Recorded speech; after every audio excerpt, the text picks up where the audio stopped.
Meditando la Biblia en un año, con el pastor Alex Figueroa.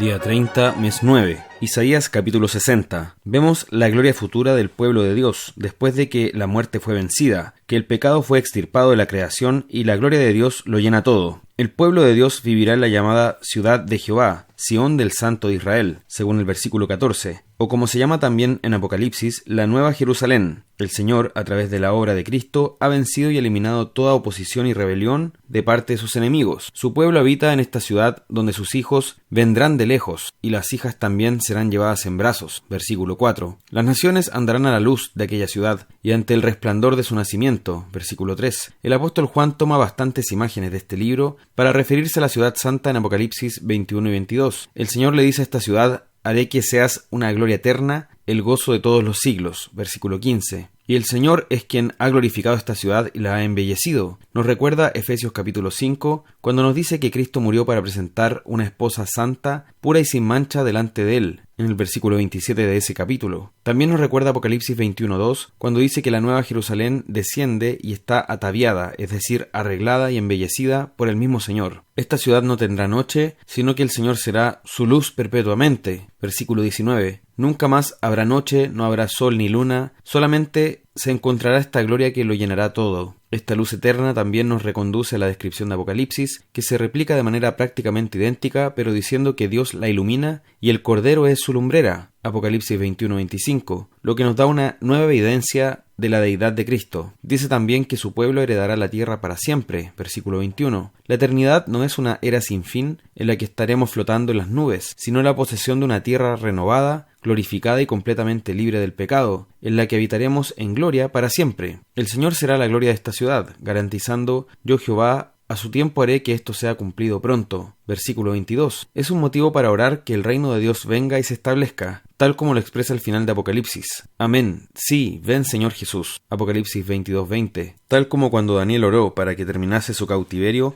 también nosotros oremos para que esto sea una realidad pronto. El Señor enfatiza que Él será quien glorifique su casa. Versículo 7. Esto nos muestra que la gloria no es algo que alcanzamos por el esfuerzo humano, sino únicamente por el poder sobrenatural de Dios, quien realiza su obra redentora y merece toda gloria por ella. Se repite la imagen de que las naciones servirán al pueblo de Dios y le llevarán sus riquezas. Versículos 10 al 13. Tal como el pueblo de Israel salió lleno de riquezas desde Egipto, e igualmente lo hizo Abraham. Se promete que el pueblo de Dios será llamado ciudad del Señor, Sión del Santo de Israel. Versículo 14. Es decir, su pueblo será conocido como el lugar en que Dios habita, y será Él quien va a restaurar a su pueblo llenándolo de gloria luego de su humillación. Versículos 15 al 17. El Señor será quien llenará esta ciudad de gloria, justicia y paz, y la alumbrará con su perfección. Será Él quien hará una obra de regeneración y glorificación de su pueblo, concediéndoles la herencia eterna. Así, este capítulo nos presenta una imagen de la obra de salvación de Dios ya consumada, hablándonos del estado de gloria eterna de su pueblo. Capítulo 61. Desde el versículo 1 encontramos un pasaje fundamental que describe la unción del Espíritu Santo sobre el siervo de Dios para que desarrollara su ministerio. Esto es lo que cita Jesús posteriormente, refiriéndose a sí mismo cuando comenzó su ministerio, en un momento en que estaba predicando en la sinagoga, declarando que esto se cumplió en ese momento ante la vista de los que estaban presentes. Lucas 4:18 y siguientes. Esto evidencia, en primer lugar, que la obra del Mesías fue realizada en todo momento en el poder del Espíritu Santo, algo muy enfatizado por Lucas, demostrando así que la salvación es una obra del Dios Trino. En segundo lugar, el Señor Jesús se aplicó a sí mismo a estas profecías referentes al Mesías y a la restauración de todas las cosas. Esto porque la esperanza en el Mesías consistía en que todas las cosas serían restauradas y toda la creación sería renovada. El Señor anunció todo esto a través de sus milagros y señales, las cuales develaban que Él era el Mesías que venía a restaurar la creación que ahora se encuentra bajo el pecado, es decir, su reino fue inaugurado con su primera venida, y ahora lo que debemos esperar es que se establezca por completo, lo cual será en su segunda venida. Desde el versículo 4 detalla que la restauración del reino implica el dominio sobre sus enemigos, una herencia eterna, la plenitud de gozo y un sacerdocio universal. Dice: vosotros seréis llamados sacerdotes de Jehová. Versículo 6. Esto se repite en la primera carta del apóstol Pedro y en Apocalipsis, cuando se nos dice que somos un reino de sacerdotes, y es así, pues cada creyente en el Señor es un sacerdote que está llamado a presentar sacrificios espirituales agradables a Él, como vemos en 1 de Pedro 2, 5 y 9, Apocalipsis 1, 6 y 5, 10.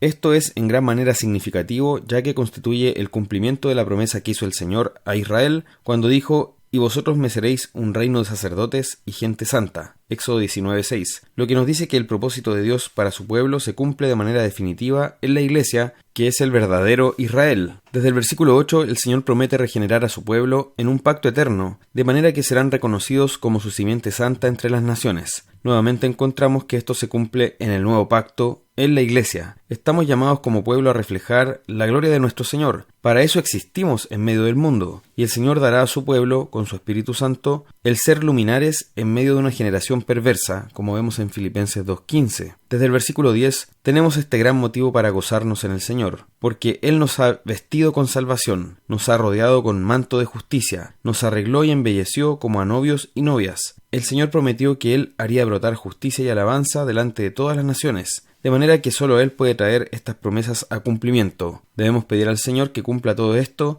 que lo haga realidad y que haga conocido su nombre, que muchos más vengan al conocimiento de la verdad y sean salvos, y que se cumplan estas promesas de justicia y alabanza brotando entre las naciones. Capítulo 62. Desde el versículo 1 se siguen dando a conocer promesas de restauración de Dios hacia su pueblo, por las que anuncia que serían exaltados ante todas las naciones, llenos de gloria y hermosura. Su pueblo, en su reino, será una corona de gloria en su mano y una diadema de reino. Versículo 3. Ya no se llamará más desamparada ni desolada, sino que se va a llamar Hefzibá y Beula. Versículo 4. Estos nombres significan mi deleite está en ella y desposada. En consecuencia, el Señor se alegra y regocija en su pueblo. Establecería a su iglesia compuesta de judíos y gentiles creyentes en el Señor, y ya habiéndose extendido por todo el mundo, habiendo rescatado a gente de toda tribu, pueblo, lengua y nación, el Señor nos establecerá en la nueva creación, y dice que se gozará con nosotros, como es el gozo del esposo con la esposa. Demos gracias a nuestro Dios, que habiendo sido pecadores, nos ha rescatado y se deleita en nosotros con este amor sublime y esta misericordia eterna. Salmo 72. Este es un salmo escrito por David para el rey Salomón, pero apunta mucho más allá, siendo este rey un tipo de Cristo, pues el Señor había hecho un pacto con David en 2 Samuel 7, de que él levantaría un hijo de David como rey que reinaría para siempre. Salomón es el hijo de David, que lo sucedió inmediatamente en el trono, por lo que anticipa la bendición prometida, pero el hijo final y definitivo de David es Jesús, y a él se refiere este salmo en último término. Así, su tema central es el reinado del Mesías. En primer lugar se nos dice cuáles serían sus atribuciones como rey: juzgar a su pueblo con justicia, juzgar a los afligidos del pueblo, salvar a los hijos del menesteroso, versículos 1 al 4. Luego, en cuanto a su duración, dice que su reinado será eternamente temido, mientras dure el sol y la luna, de generación en generación, versículos 5 al 7 y versículo 17. En tercer lugar, sobre la naturaleza de este reino, se identifica como uno de justicia y paz perpetuas, versículos 2 y 7. Será un reino lleno de misericordia para el afligido, el pobre y el necesitado, donde brotará la salvación y la redención, versículos 12 al 15. Cuarto, en relación con su alcance, es un reinado universal, pues dice que dominará de mar a mar, desde el río hasta los confines de la tierra, y todos los reyes se postrarán ante él. Todas las naciones le servirán y lo llamarán bienaventurado, cosa que se dice constantemente del ungido de Dios, o en hebreo, el Mesías, versículos 8 al 11 y versículo 17. Con esto se anticipa la apertura de la salvación a todas las naciones, revelada con mayor claridad en el nuevo pacto. En los versículos 18 al 20, el salmista culmina en alabanza, ya que el Señor es el único que puede traer esto a cumplimiento. Ningún rey, simplemente humano, podría asegurar un dominio como este. Muchos emperadores célebres expandieron sus dominios mediante grandes conquistas, pero ninguno puede asegurar un reino eterno ni universal. Solo el Señor puede establecer su reino de esta forma, lo que requiere una soberanía plena y un poder sobrenatural. Consideremos, por tanto, que todas estas referencias solo se podían cumplir en Cristo, en un rey que fuera tanto Dios como hombre. Por tanto, este salmo es una preciosa descripción de lo que es el reinado de Cristo. Demos gracias al Señor porque ya ha comenzado a cumplir estas palabras que prometió a David, con la venida de Jesús al mundo, y terminará de cumplirlas cuando venga por segunda vez. Por tanto, nuestra oración debe ser, tal como nos enseñó el mismo Jesús, pedir que ese reino que ya fue inaugurado venga de manera definitiva y se establezca por completo. Proverbios 24, versículos 11 al 12, nos habla de la compasión que debemos tener respecto de los que son llevados a la muerte, los que están en peligro de morir. Debemos librarlos y no hacernos los indiferentes. No podemos alegar que no sabemos, porque el Señor dice: lo conocerá y dará al hombre según sus obras. Esto se aplica a personas que están siendo perseguidas, oprimidas, a punto de morir una muerte injusta, ilegítima, y probablemente el caso de mayor incidencia en estos días sea el aborto. Debemos hacer todo lo que está a nuestro alcance para proteger al inocente y desvalido cuya vida peligra. Tenemos un llamado bíblico de oponernos a esto y evitar que ocurra. Filipenses capítulo 1, desde el versículo 27, el apóstol Pablo exhorta a los hermanos filipenses que se comporten como es digno del Evangelio de Cristo, no importando si él está allí o no, sino que ellos en todo tiempo debían comportarse como es digno, lo cual implica estar firmes en un mismo espíritu, combatiendo unánimes por la fe del Evangelio. El apóstol enfatiza la unanimidad y unidad de la Iglesia, en que estén con un mismo propósito y todos juntos trabajando en pos del progreso del Evangelio. Deben estar firmes combatiendo unánimes por esta fe que han recibido. Habrá algunos que se opondrán, pero aquello es un indicio de salvación para quienes sufren la oposición, dado que todo esto viene también de Dios, que no solo nos ha concedido creer en Cristo, sino también sufrir por Él. Creemos porque Dios nos concedió creer,